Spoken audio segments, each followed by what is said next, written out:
Hi everyone, it's Rachel O'Connor. I'm the Clinical Director and Principal Psychologist of the Therapy Spot at Palm Beach on the beautiful Gold Coast. I'm home in my office today and we've been doing remote work all day, talking to my people, and we're doing it via phone and for some people via video sessions, and it's all about what works for them, what feels most comfortable and what works with their technology. So of being more flexible. So we're moving into the second week of the practice being offline and being remote, and we're getting a bit smoother with all of our processes and our forms and things like that. But I want to talk today about something that has been playing on my mind for a while, and that is about where we're all at the moment. With the isolation and the social distancing, there's been a lot of loss. And I think Easter Sunday kind of reinforced it for a lot of us. We weren't able to do the things that we most like to do. We weren't able to get together with family, exchange eggs, have those dinners, go to the beach, go swimming, doing all the things that we would normally do over a long Easter weekend, the festivals, the blues festival, Neil Finn was playing down the road, which was something I would have loved to have seen. So there's a lot of losses that we're experiencing, and some people are feeling a bit of shame about that because we've got terrible things happening in the world and people dying and things that we're seeing in the media, and all we have to do is stay home. But we're missing things and we're losing things. And an example of some of the things that I've been talking to people about today would be the girl whose mother died, and she had to go to the funeral, and they had a choice of only 10 people that could be at the service, and they all had to be socially distanced and separated during the service, and they were watched and observed. And this is not how she wanted to say goodbye to her mother.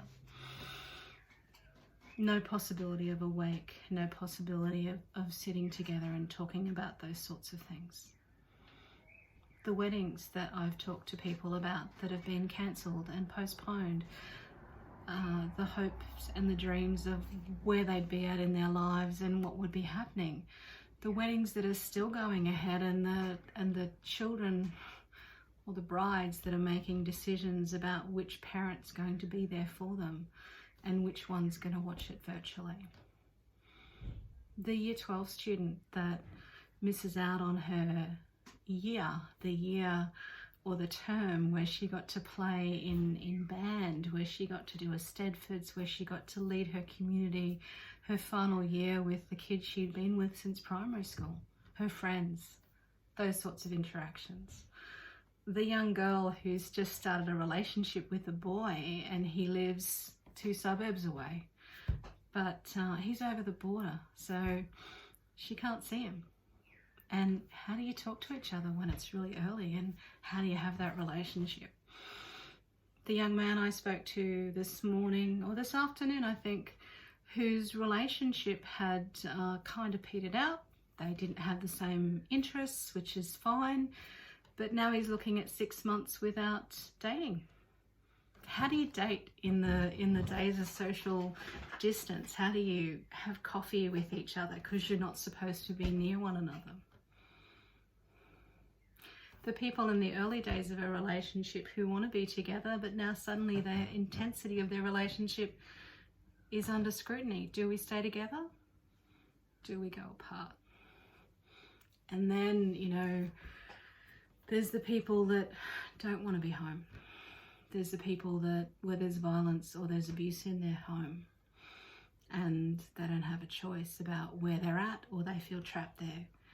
I've even been hearing stories about where they're telling them that if I get COVID, I'm going to give it to you. I'll do this if you don't do the right thing, there's a lot of losses. There's a lot of things going on in the homes. And then the other one that I didn't actually talk about are the people who live alone. The people whose interaction is coming to appointments and seeing the people, talking to receptionists, walking along the street, going to the RSL, having a drink, or the people that go to the gym, and for them the endorphins and all the things that it drives them, and they love the way they look and they love that experience. A lot of people with mental health issues love to exercise because it's one of the best therapies there is, because it releases those things for them, but they're not able to do that in the way that they used to, and walking doesn't cut it.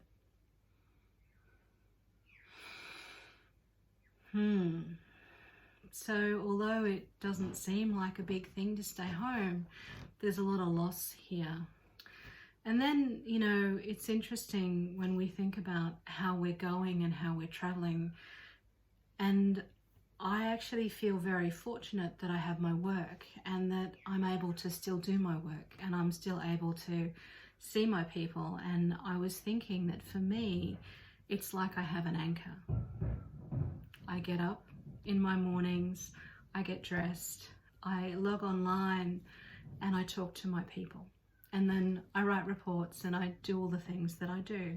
I've also got some staff that I need to talk to and rely on me to sort things through and to work them out. So I have an anchor in my life, but there were 4 days over the long weekend where I didn't have an anchor. And I must admit, it felt very strange.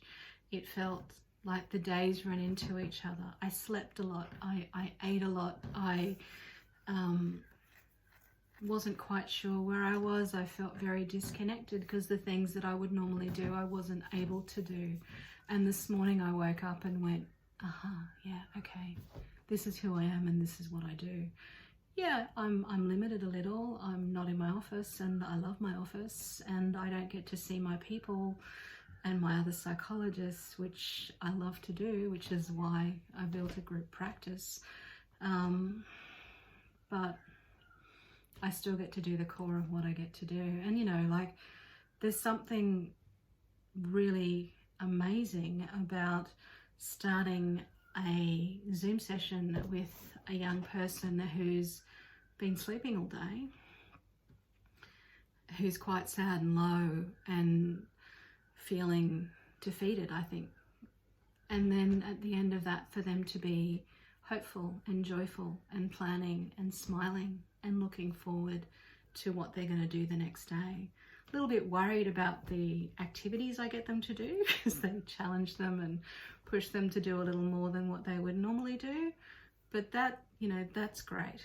And the wonderful thing about the training that I have is that I know where to push and I know where to ask and I know what sort of things are going to help you. So if you're feeling overwhelmed or you're feeling that things are too much, you know, there's no shame in asking for help and there's no shame in reaching for a lifeboat. And seeing a psychologist can be a lifeboat for you.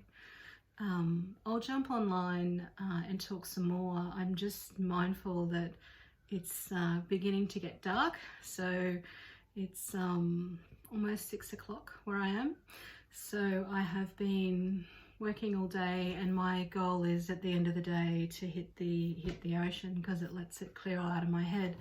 But I thought it was important to connect with you guys and let you know how I'm feeling and what I'm processing and what I'm seeing, so that hopefully means you feel less alone.